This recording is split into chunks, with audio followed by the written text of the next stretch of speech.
आदमी को केवल जहरीले सांप ने काटा था, लेकिन अगले ही पल उसने महसूस किया कि उसका दुनिया खत्म हो गई है, क्योंकि उसे काटने वाला सांप एक जानलेवा राइटलर स्नेक था और काटे जाने के बाद तुरंत एंटीवेनम सीरम लगाना जरूरी था। वह डर गया और तुरंत फोन निकालकर अस्पताल से सीरम तैयार करने के लिए कहा, लेकिन तनाव के कारण उसका फोन गलती से पत्थरों के बीच गिर गया। इस क्षण ने भूवैज्ञानिक माइकल को डर से मूर्ख बना दिया, क्योंकि वह जानता था कि इस प्रकार के राइटलर स्नेक का विष कुछ मिनटों में ही जान ले सकता है। विष को अपने रक्त तक पहुंचने से रोकने के लिए माइकल ने बिना कुछ सोचे चाकू से घाव को काटा और विष को मुंह से चूस कर बाहर निकाला।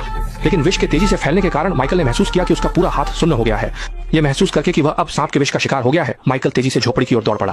अंततः उसने पूरी ताकत से दौड़कर वापस आ गया। इस समय वह बहुत प्यासा था, लेकिन एक गिलास पानी पीने के बाद उसने महसूस किया कि उसकी प्यास और बढ़ गई है। वह प्रतिक्रिया करने से पहले ही उसकी चेतना धीरे धीरे धुंधली होने लगी। धुंधलेपन में उसने पाया कि उसका हाथ भी सूज गया है। यह स्पष्ट है कि विष उसके शरीर में प्रवेश कर चुका है। वह प्रयास करता रहा कि वह उठ सके, लेकिन इस समय उसके शरीर में बिल्कुल ताकत नहीं थी और अंत में वह बिस्तर पर गिरकर बेहोश हो गया। यह नहीं पता कि कितना समय बीत गया, माइकल अंततः बेहोशी से जाग गया। लेकिन अजीब बात यह है कि उसने पाया कि उसका हाथ अचानक सामान्य हो गया है, केवल एक ठीक हो चुका काटने का निशान बाकी है। और भी अजीब बात यह है कि उसकी दाढ़ी और बाल भी काफी लंबे हो गए हैं।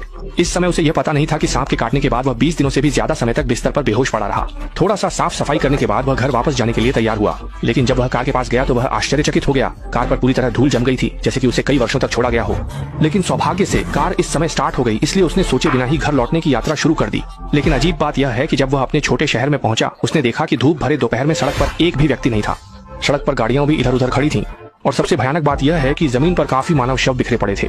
जब वह इस पर विचार कर रहा था, तभी सड़क के किनारे की चेतावनी बोर्ड ने उसका ध्यान आकर्षित किया। असामान्य स्थिति महसूस करने के बाद माइकल ने तुरंत गैस पर दबाव डाला और घर की ओर चला गया। जब उसने कार के रेडियो को चालू किया तो उसने पाया कि सांप के काटे जाने के बाद दुनिया में एक बड़ी घटना घट गई थी। दुनिया में एक अत्यधिक संक्रामक अज्ञात वायरस का प्रकोप हुआ था, जिससे 99% मानव संक्रमित हो गए और मर गए। रेडियो में बार बार लोगों से घर में रहने की सलाह दी जा रही थी। मां के खतरे में होने की संभावना के बारे में सोचकर माइकल तुरंत घर की ओर तेजी से चला गया। लेकिन जब उसने घर का दरवाजा धक्का देकर खोला तो उसने पाया कि घर में कोई हलचल नहीं थी। जब उसने देखा कि मेज पर रखा भोजन पहले ही सड़ चुका था, एक अशुभ भावना अचानक उभर आई। वह जल्दी से अपने माता पिता के बेडरूम की ओर बढ़ा और अचानक एक सड़ी गंध उसके सामने आ गई। बिस्तर पर लेटा व्यक्ति उसका पिता ही था। जब माइकल इस पर अत्यधिक दुखी हो रहा था, उसने देखा कि उसकी मां भी बाथरूम में गिर गई थी। हालांकि मां का शरीर सड़ा नहीं था, लेकिन जमीन पर पड़ी दवाओं ने पुष्टि की कि मां ने आत्महत्या के लिए दवा खा ली थी। केवल 20 से अधिक दिनों की अनुपस्थिति में उसके माता पिता इस दुनिया को छोड़ गए थे। माइकल का दिल तुरंत बुझ गया। पूरे दोपहर तक रोने के बाद उसने यह भी महसूस किया कि तथ्य को बदला नहीं जा सकता, इसलिए वह आंगन में गड्ढा खोदने लगा ताकि अपने माता पिता के लिए आखिरी बार अपनी संतान धर्म निभा सके। इस प्रकार माइकल ने भारी मन से दोनों बुजुर्गों को दफनाया और अंतिम विदाई दी।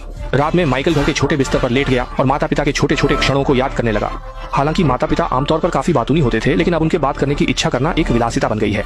जब समय अगले दिन आया, माइकल ने अचानक सोचा कि यदि वह जीवित रह सकता है तो दुनिया में निश्चित रूप से अन्य लोग भी जीवित होंगे।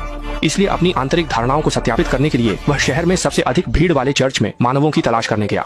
लेकिन जब वह अंदर गया तो वह हक्का बक्का रह गया। यहाँ शव ही शव थे।